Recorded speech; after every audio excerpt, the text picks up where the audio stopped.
So welcome back. This particular lecture has many problems, and then one may take a break between each problem. Some of the problems are straightforward, especially the linear ones, but when it comes to nonlinear ones, they may take a bit of time to understand some of the details. So the first example that I want to analyze is a linear system where x dot equals ax, where a is 0, 1, 0, 0. We already know that e power at in this particular case is actually I plus a t, and it goes unbounded, right? I mean, we have seen this example a couple of times during other lectures, and then therefore I'm not going to look at this. But I want to try and find a transpose p a is less than 0. Is this valid or not? Okay. Now, I mean, if I do it by hand, let's see. P is a symmetric matrix plus the same thing. Okay, so I'm going to get something like P2, P3, 0, 0, and the transpose of that. So P2, P3, 0, 0, giving us something like 2P2, P3, P3, 0. So this the question is basically, can we equate this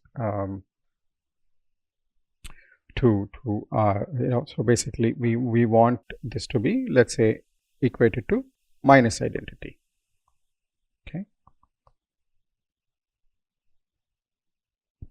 or any positive definite matrix for that matter, minus positive definite matrix. This is same thing as A transpose P plus PA is equal to minus identity, right? So that's what, for every R we can satisfy this particular equation. But here you can already see that basically 0 cannot be equal to minus 1, and therefore this can never satisfy what we are looking for, right? So I will do this analysis for other examples and then go and see how MATLAB works. So, but on the other hand, if we have something like this, then I mean, in all these things, basically we will essentially try to get this P matrix. The nice thing about this one, I don't have to really convince you hard that basically I can choose a diagonal matrix and then diagonal R and then find P1, P2. So this is a straightforward example. Okay, but I want to understand this one. Suppose if I'm somewhere here, right? So remember, x1 dot is equal to minus x1, x2 dot is minus x2. So if I start x2 equal minus 2 x2, if I start on the x1 axis, basically x2 is 0, so that part in some sense behaves like an equilibrium point, and this one essentially goes to 0, right? So again, if I start somewhere here, then I will go to 0. If I start here, I'm going to go to 0, and if I start here, I'm going to go to 0, right?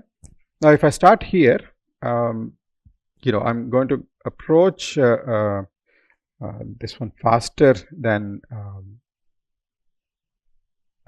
in the x1 axis it's slower and x2 axis it's faster. So basically, we'll probably see something like this, right? If I start here, I'll see something like this. Okay, so I mean, they're all asymptotically stable, but we can see this behavior and then appreciate the fact that different directions will have different kind of behavior. Now this one, on the other hand, we can easily check. If I choose this minus 102 times, again, I'm going to choose some diagonal matrix. Well, actually, technically, I should choose non-diagonal, and that gives me something like minus P1 minus P2, 2P2, 2P3, and this is A transpose P, and PA is going to be A transpose P transpose. So therefore, that's nothing but minus P1, 2P2, minus P2, 2P3. So A transpose P plus PA is therefore going to be equal to minus 2p2, p2, p2 and 4p3, and we want and this has to be equal to minus, let's say, identity. Okay,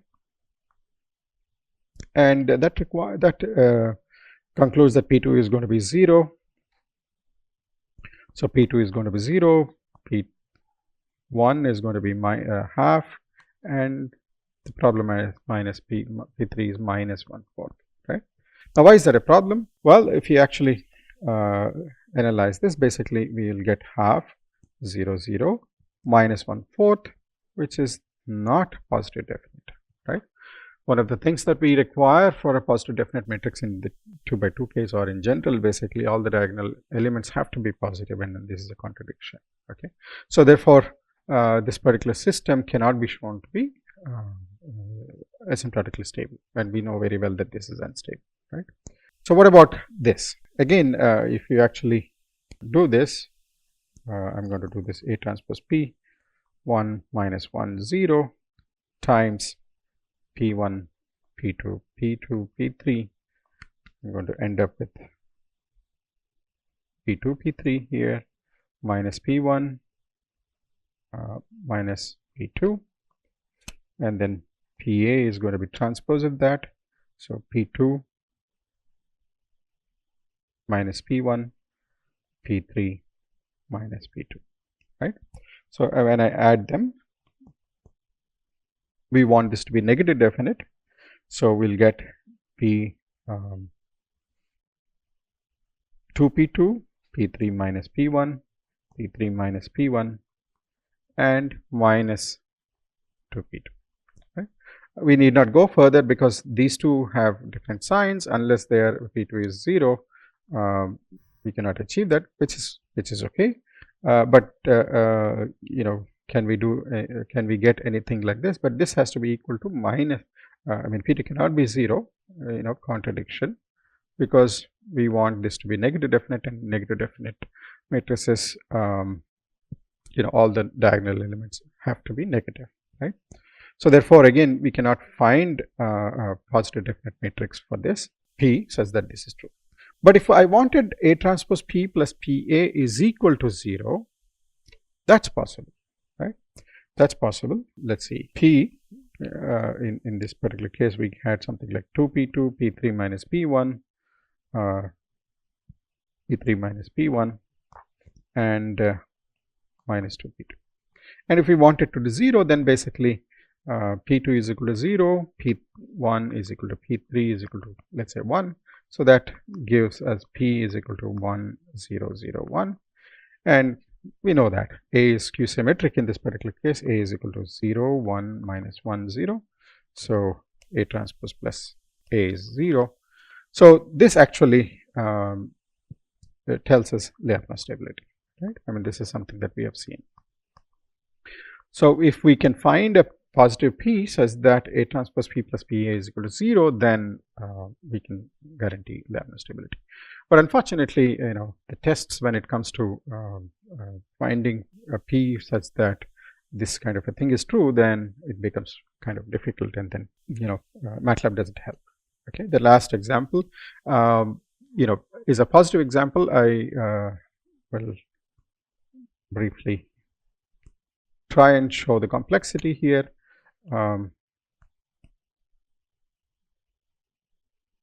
And it can get nasty, right? I mean, you know, and then at some point we have to realize that you know, doing by hand is not the best thing. So we will hopefully succeed in actually seeing all these examples in MATLAB.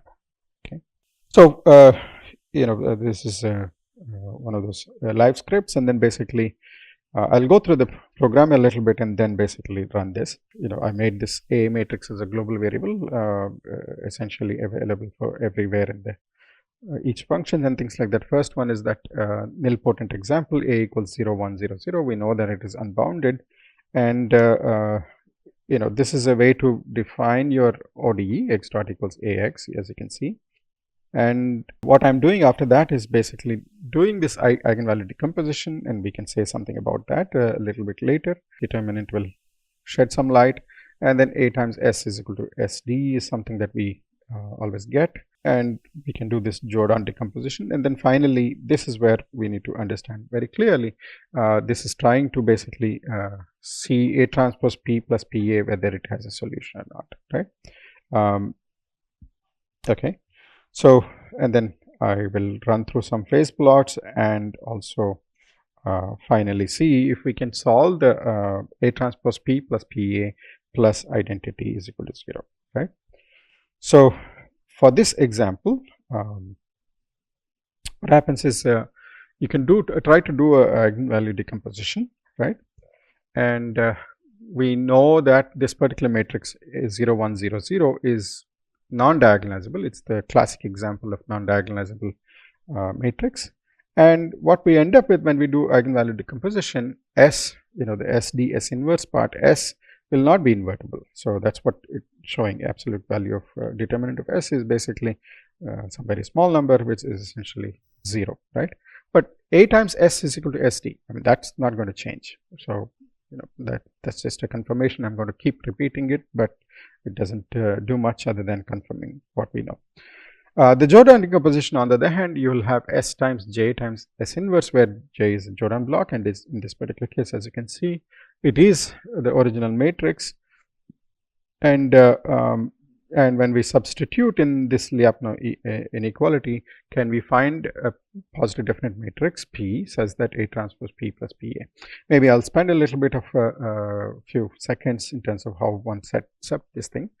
In MATLAB, this P is the only variable in this particular case. We are looking for a positive definite P. P is positive definite, and A transpose P plus PA. A is given, right, above. So in MATLAB, we can define P to be the LMI variable that we are looking for, and there is a certain format that tells that it is a symmetric matrix. And the first term that we are going to check whether feasibility is available in this particular case. For the first term is basically P positive definite. The second term is A transpose P plus PA is less than 0, and then there is a specific format syntax that we have to use. And we use this program called feasP, which essentially checks for feasibility of this. And when it runs, it gives an answer in this particular case. And the best value for T so far is, even after it goes through everything, it gives positive number. Whenever we get a positive number for feasibility, that means it's not going to work. And we can still try to find out what MATLAB tried in terms of this approximate P. It doesn't really matter. In this particular case, it does not produce any positive definite matrix. And we can actually check the eigenvalues of A transpose P plus PA if they are negative or not. And in this particular case, one of them is negative, the other one is 0. So this particular example didn't work out, right? And if you actually run through the phase plot, essentially, this particular phase plot shows if I start here and then it just goes off to infinity on the right side. If I start anywhere below, I go off infinity on the negative side. And this is an unstable system, right? And same thing is shown in a slightly different way. And of course, when you try to solve A transpose P plus PA plus identity is equal to 0, we don't get any answer.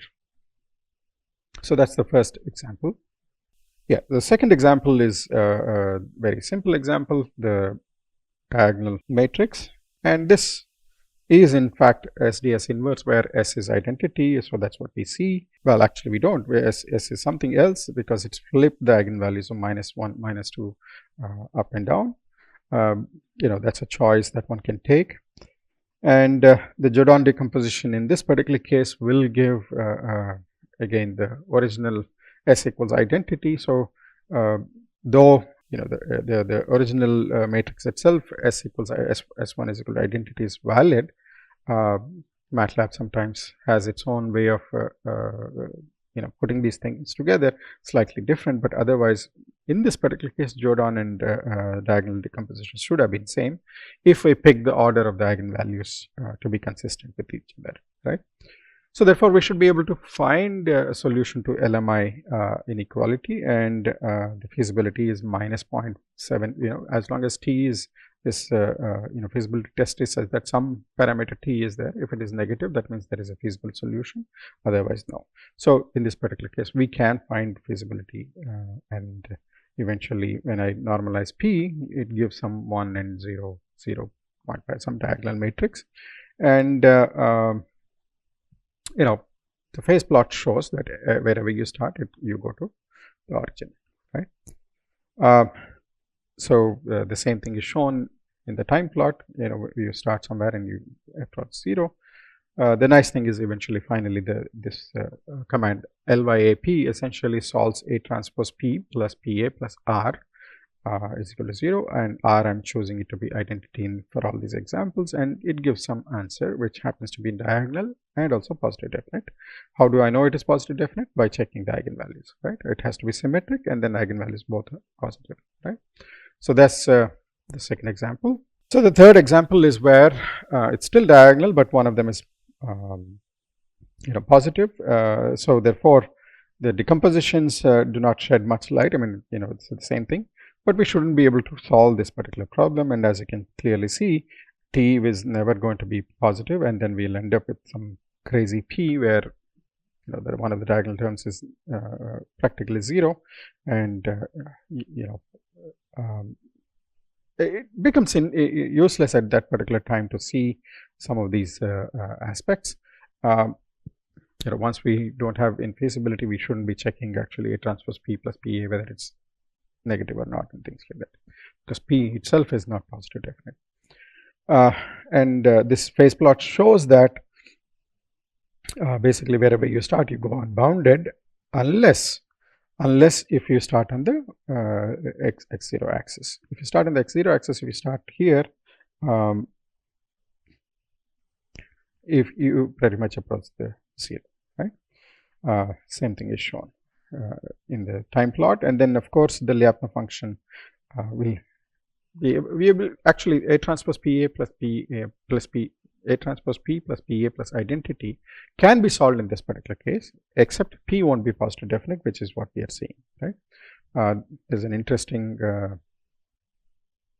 fact that says that whenever all the eigenvalues are such that when you take eigenvalue of one eigenvalue plus the other eigenvalue is non-zero, right, then essentially we can solve the Lyapunov equation, but not necessarily have a positive definite P. So we'll move on to next example. You get the hang of it. It's fairly routine at this particular time. So this is the example A equals 0, 1, minus 1, 0, and whose eigenvalues, you can do that yourself, basically are going to be plus or minus the imaginary number. So we'll get an oscillatory system. Real parts are 0. So we actually get a Lyapunov stable system. But here we are trying to check if we have A transpose P plus PA is less than 0. Right. So if we go for this eigenvalue decomposition, then we will have a diagonal D, and both have these imaginary components, and S will be there, and then same thing will show up in the Jordan decomposition. This is a diagonalizable matrix, right? But the problems will start coming when we start checking for A transpose P plus PA, and this is one of those borderline cases. It's Lyapunov stable, so we will end up with a nice positive definite P. But except this feasibility is not there in reality. Okay, so this is something that one has to be extremely careful. Whenever numerically we'll get something close to 0, and we want to show it to be 0 or negative and things like that, be very suspicious of it. So in that sense, what you conclude out of this is actually very difficult, and it seems that we do have a positive definite matrix P such that where this feasibility is satisfied in the boundary, and it turns out to be true in this particular case, but in general one has to be extremely careful, and see this eigenvalue of A transpose P plus PA happens to be close to 0, but do we know identically 0, or it's actually negative and positive, right? So those are the questions come into picture when we are solving something numerically, and then we are trying to look at exact boundary. We will never get exact answers in numerical this thing, and so one has to be very careful. And this particular system, we have an independent way of checking that this is indeed Lyapunov stable, and we have seen this in the previous lectures. Basically, if you start anywhere, we will go around and around and around in the same circle. So even if you start very close, you will remain close to the circle and then just go around in that particular circle. So that shows Lyapunov stability and also oscillations. Right? The oscillations are better seen in this time plot. And of course, when we try to solve this A transpose P plus P A plus identity, we will not get any answer, simply because the two eigenvalues are such that when you add them up, you will get 0. Right? I just mentioned that the necessary and sufficient condition for having solution to Lyapunov equations. Right? So we'll proceed with one more example. So this example is basically -1, 2, -2, -1, and is it diagonalizable? Well, it happens to be diagonalizable. So Jordan decomposition and this one will have same character, right? Maybe flipped in terms of their eigenvalues vectors and things like that. So therefore, we should expect this A transpose P plus PA is less than 0. And as usual, we'll get the feasibility T, the T parameter, the key parameter of the feasibility test happens to give you a negative number, and accordingly, you'll get some P that is positive definite. In this particular case, it happens to be identity. And when we check the phase plot, we will see that basically wherever you start, you go to the 0, but you don't go straight. You kind of circle around, and then that's what the oscillations is shown. And you can see the oscillations are dying down. You have oscillations, and finally, you will have a solution to this A transpose P plus P A plus identity is equal to 0, and it is a nice positive definite solution. So before we go off to examples on linearization, I want to do a random matrix and then see what happens. Right? And then here I chose minus random 2, 2 times random of 2, 2. The way MATLAB interprets is basically minus of some random 2 by 2 matrix, and then the way MATLAB does it is it produces a random matrix with 4 random elements in the matrix between 0 and 1. And the second one is not the same as the first one. When we invoke random, if I had put a random of 2, 2 square, that would be the square of one random matrix, but this one is product of 2 random matrices, right? So, I won't know the answer in terms of what may happen. In this particular case, it so happens that this is a stable matrix, and then everything works out. So, yeah, it turns out that both eigenvalues are real, and then it gives this nice Jordan decomposition, flips the eigenvectors, but beyond that, there's nothing.